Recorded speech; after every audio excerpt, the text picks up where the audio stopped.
semua santri faham. Tekun yang mengaku orang Melayu, bahasa Indonesia, tapi ternyata tidak paham, padahal umur manuskrip baru 100 tahun. Kenapa kita bisa paham Sahih Al-Bukhari? Karena bahasa Arab tidak mengalami perubahan. Itulah dia bahasa Al-Quran. Al-Quran yang dibaca Nabi Muhammad SAW didengarkan oleh makmum, makmumnya membaca didengarkan oleh sahabat, sahabat membaca didengarkan tabi'in, tabi'in membaca didengar tabi'in sampai ke guru kita. Makanya kalau ada orang masuk Islam mu'alaf ngaji nggak pakai guru, dia hanya modal internet, dia cari Al-Quran digital, enter, habis itu dia coba-coba baca, dia akan baca alama. Karena tulisannya alif baris atas, lam baris atas, mim baris atas, karena tidak berguru. Tapi ketika dia berguru, dia akan dengar bacaan yang benar. Alif lam mim. Tidak ada tulisannya begitu. Kita berguru kepada guru-guru kita. Itulah makanya disebutkan man la syaikha lahu fasyaitanu syaikhuhu. Siapa yang tidak berguru, maka setanlah gurunya. Alhamdulillah semua santri-santri dari sejak berdiri 227 tahun yang lalu, ternyata pecahan dari murid, dari santri yang mendirikan pondok-pondok pesantren, lebih dari 400 pondok pesantren, insya Allah akan terus bertambah mengalir sebagai amal jariah sampai hari kiamat insya Allah. Kita tidak perlu ngaji pada kiai, kita tidak perlu ngaji sama ulama, cukup kembali kepada Al-Quran dan baca hadis Nabi. Berpeganglah kepada dua saja, Quran dan hadis. Oh gitu, iya. Lalu kamu belajar baca Quran sama siapa? Sama guru. Itu kan ulama. Guru saya boleh, guru kamu nggak boleh. Kebetulan kami di Sumatera, cara belajar baca Qurannya, alif di atas A, alif di bawah I, alif depan U, A, I, U.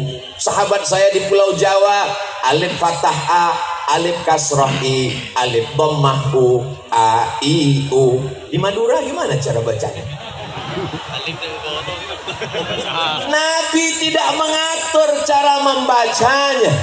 Terserah pakai ijtihad apa. Dulu pakai qaidah Baghdadiyah. Lalu kemudian muncul metode namanya Iqra. Muncul lagi metode namanya Qiraati. Muncul lagi metode namanya orang dari Batam namanya Pak Hatta, dia buat metode Hattaiyah. Kalau Abdul Somad buat metode Somadiyah. Ini adalah ijtihad untuk memberikan kemudahan-kemudahan. Lalu kalau dikatakan siapa yang membaca Quran dengan metode yang tidak diajarkan Nabi, maka dia sudah melakukan perbuatan bid'ah. Terbantahkan dengan ucapan Sayyidina Umar ibn Khattab saat melihat orang sholat tarawih dengan imam yang bagus, dengan jamaah yang ramai, dibuat 20 rakaat ditambah 3 witir. Apa kata beliau? Ni'matil bid'atu hadhihi. Inilah sebaik-baik bid'ah, karena belum ada dilaksanakan di zaman Rasul. Tapi perbuatan ini baik selama sesuai dengan Quran dan Sunnah Rasulullah Sallallahu Alaihi Wasallam. Pertanyaannya, yang ngasih pertanyaan pakai cincin emas, kita tahu bahwa cincin emas hukumnya haram. Pas ditanya, kenapa kamu ke masjid pakai cincin emas? Saya mengikut perintah Al-Quran. Masih termenung, ayat yang mana ini? Dia bacakan ayat, ya ayyuhalladzina amanu, hai orang-orang beriman, khudzu zinatakum inda kulli masjid. Kalau kamu mau ke masjid, pakailah perhiasan-perhiasan. Ini perhiasannya. Gara-gara kembali ke Al-Quran tanpa melalui pemahaman ulama. Padahal asbabun nuzul ayat itu adalah ketika mereka dulu zaman jahiliyah melaksanakan tawaf di Masjidil Haram, bunyi kalimatnya Oryanun balik, mohon maaf. Oryan, mohon maaf, tidak layak di depan kiai, telanjang, tidak pakai pakaian. Sebagaimana lahir tidak membawa dosa dan pakaian, maka tawaf pun tidak pakai pakaian. Turun ayat, ya ayyuhalladzina amanu, hai orang yang beriman, khudzu zinatakum, pakailah pakaian inda kulli masjid, ketika kamu mau masuk ke Masjidil Haram melaksanakan tawaf. Di mana kami bisa lihat penjelasan itu? Dalam kitab-kitab tafsir. Di antaranya tafsir Imam Abu Ja'far Ibnu Jarir At-Tabari pada abad ketiga.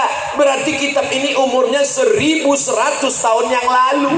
Masuk ke kategori kitab kuning. Maka dia kitab kuning walaupun warnanya putih. Jadi kalau ada orang yang mengatakan kita tidak perlu kitab kuning, kita cukup dengan Al-Quran, kalimatul haq urida bihal batil. Kalimatnya benar, kita kembali ke Quran, tapi maknanya batil. Kenapa?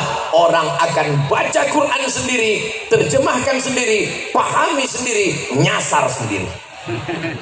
Kamu kalau nyasar aja sendiri, jangan bawa-bawa orang lain. Betul?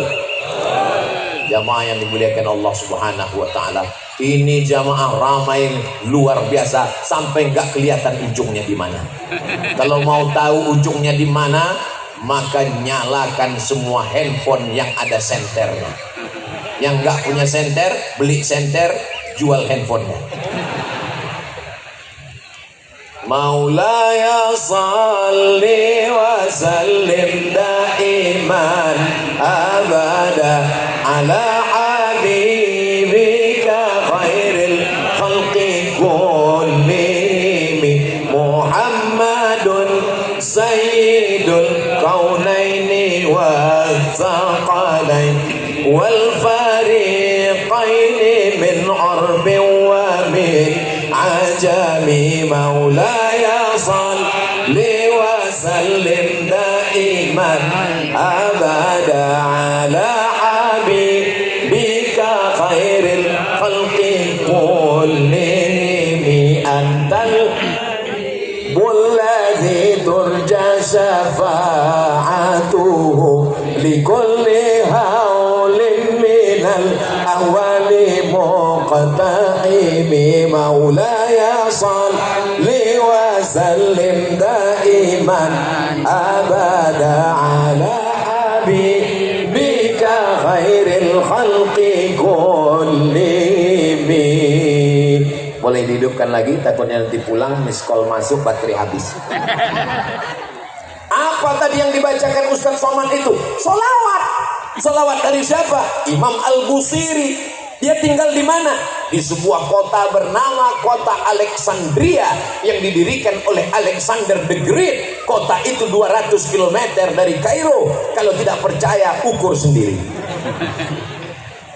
Anak-anak kita ketika nanti akan pergi ke Makkah melaksanakan tawaf sa'i dan umrah, mudah-mudahan mampir ke Iskandaria berziarah ke makam Imam Al-Busiri.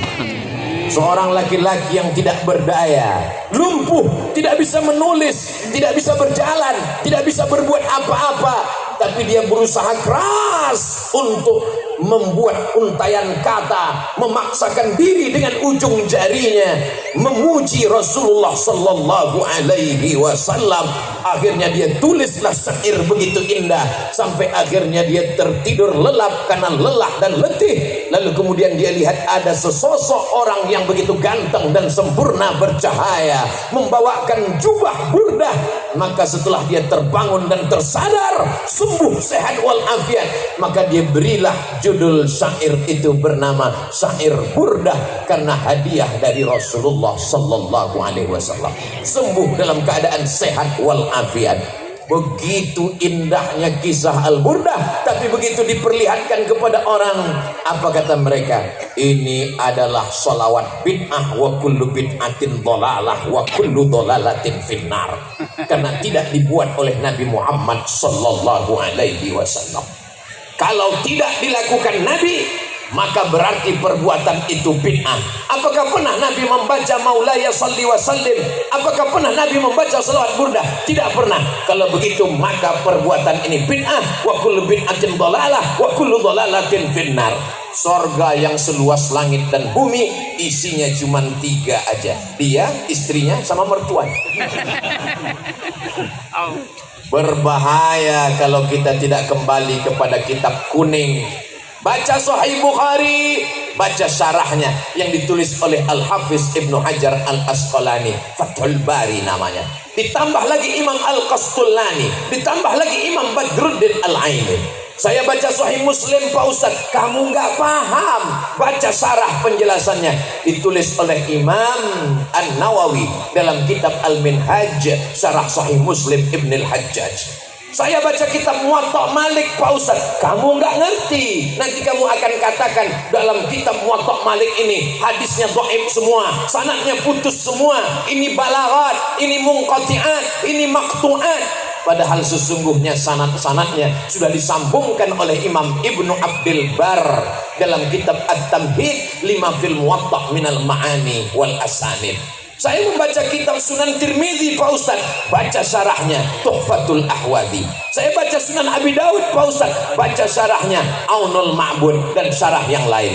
Saya baca kitab Sunan Ibnu Majah, Pak Ustaz, baca syarahnya Hasyiah As-Sindi. Saya baca Musnad Ahmad bin Hanbal, Pak Ustaz, baca penjelasan ta'liqat wa syuruhat wa tahqiqat yang ditulis oleh para ulama. Semua penjelasan-penjelasan itu dalam kitab kuning, walaupun warnanya kuning. Jadi pintu masuknya gimana, Pak Ustadz?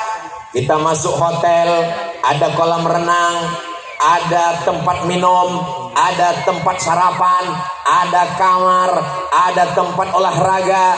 Tapi satu kunci pintu masuknya adalah bahasa Arab. Dan bahasa Arab kuncinya adalah nahu, sharaf, balaghah, ma'ani, bayan. Insya Allah itulah yang dipelajari selama 227 tahun. Selamat dari perpecahan, insya Allah. Jadi kalau umat ini mau selamat, tidak ada jalan lain. Selamat dari tabdi', membid'ahkan. Selamat dari tafsik, memfasikkan. Selamat dari takfir, mengkafirkan.